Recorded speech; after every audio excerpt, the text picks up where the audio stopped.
E aí, pessoal, o Timeline Tricolor desta quarta-feira tem muita informação.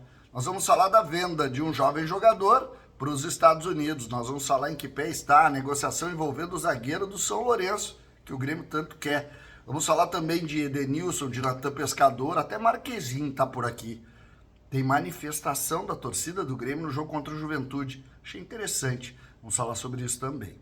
César Cidade Dias falando de Grêmio aqui no YouTube, papo de gremista para gremista. Eu quero chamar a atenção de vocês ali, ó. Você está vendo ali? mercadãodainformática.com.br é o site da maior loja de informática do sul do Brasil, Mercadão da Informática, que tem 5 lojas físicas em Porto Alegre. Tem na Dom Pedro II, tem na Otto Niemeyer, tem por tudo.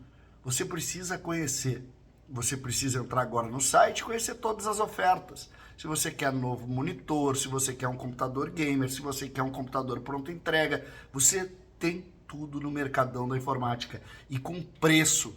mercadãodainformática.com.br. Entra agora, conhece. É parceiro aqui do CCD e vai ser seu também. Gente, Timeline Tricolor, tem muita coisa pra gente falar. Vamos começar com a venda do Kaique. O Grêmio encaminhou a venda do volante Kaique, uma informação que foi dada pela Rádio Imortal e eu pude confirmar com as minhas fontes. Kaique, a informação que eu tenho, 4,5 milhões de dólares. Mas eu não fecho muito assim, porque a gente não sabe exatamente qual é o percentual que cabe ao Grêmio, quanto é, então eu não fecho muito no valor. O que eu fecho é na informação principal, que é o Grêmio vendendo para jogar nos Estados Unidos. Vai jogar MLS, um jogador de 19 anos, que foi um dos grandes destaques do Grêmio na Taça São Paulo. O Grêmio fica ainda com percentual numa futura venda. E coloca para dentro 4 milhões ou 4,5 milhões de dólares. Hoje surgiu a informação que o Grêmio desistiu ou encerrou a negociação com o colombiano, o zagueiro do São Lourenço, Romaña. E eu não tenho essa notícia. Pelo contrário, a informação que eu tenho é que o Grêmio, a frase é a seguinte: seguimos na briga. O Grêmio pretende até sexta-feira anunciar esse jogador. E o jogador é exatamente esse. A pedida foi acima do que o Grêmio queria, mas a informação que eu tenho não é de encerrar a negociação. Não é. Vamos ver. A minha fonte é boa, mas às vezes as notícias elas acabam sendo muito mais rápidas do que a gente imagina e as coisas são dinâmicas. A minha informação neste momento, gravando perto das 18 horas de quarta-feira, é de que o Grêmio pretende anunciar este jogador. Pretende anunciar. O Grêmio não quer deixar de anunciar esse jogador. Sobre saídas, tá? Nós falamos do Kaique, que agora viu a chegada do Cuéllar, obviamente, viu também a do Camilo, e tem aí o Dodi nessa função, e era legal que ele saísse. E isso também serve para o Natan Pescador, mesmo sendo outra realidade. E hoje o Simon Bianchini trouxe uma informação em Esportes GZH e deixou claro que o jogador está incomodado com o nível de ele não está sendo utilizado. E aí eu vou te dizer, já deveria ter feito isso há 2 anos atrás. Ele não vai ser utilizado aqui. Por quê? Porque ele não tem a qualidade suficiente.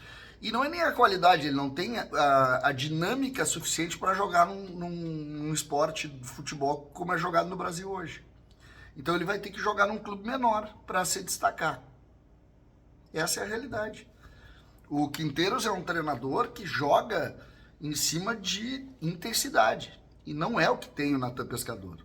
Então, ele já admite a saída dele. Que bom, o contrato dele termina no fim do ano e é bom que ele faça isso.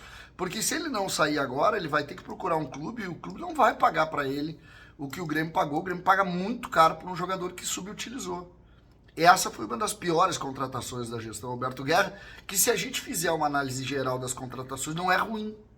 Pelo contrário. Tem mais pontos positivos do que negativos.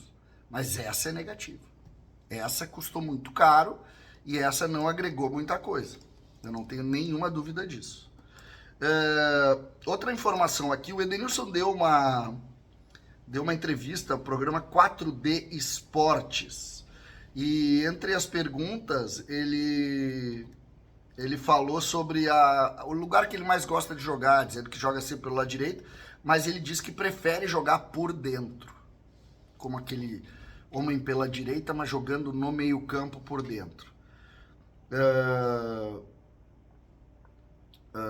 E é muito interessante a forma como ele analisa os treinadores, né? Porque ele fala do Renato e do Quinteiros, e ele diz que são dois jeitos diferentes de trabalhar. Segundo ele, o Renato dá mais liberdade para os jogadores em campo e o Quinteiros gosta de um time de uma maior organização. E ele não fez crítica, tá? Ele não fez crítica, é conduta mesmo. O Renato é um treinador que gosta que o jogador desenvolva a parte técnica dele da forma mais integral possível. Já o Quinteiros é um jogador que gosta dos jogadores mais posicionados em cima das relações táticas. Eu prefiro o Quinteiros do que o Renato. Prefiro o futebol que está sendo, para mim, é mais moderno do que a parte técnica, mas eu não vou destacar ou diminuir não, porque o Renato também tem um modo vencedor de futebol. É só para dizer isso. Então ele gosta mais de jogar por dentro. Ele jogaria, portanto, seria o reserva imediato do Vijaçante, dentro dessa ideia de ele jogar por dentro. Mas ele não fecha a questão, obviamente, e é natural isso. Sobre um jogador aqui, tem uma história curiosa, que para quem viu o jogo do Boca ontem, alguns minutos antes do jogo acabar, o Marquezinho foi substituído para que outro goleiro entrasse para bater na decisão por pênalti. Ele até não pegou nenhum pênalti, mas o Marquezinho saiu naqueles últimos instantes. O jogo já tinha 95 minutos.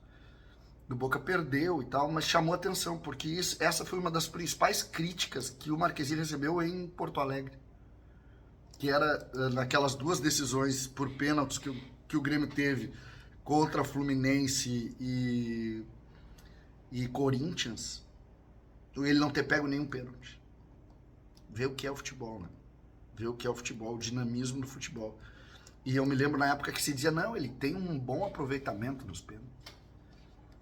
E lá eles pediu para que não defendesse os pênaltis. Vai entender.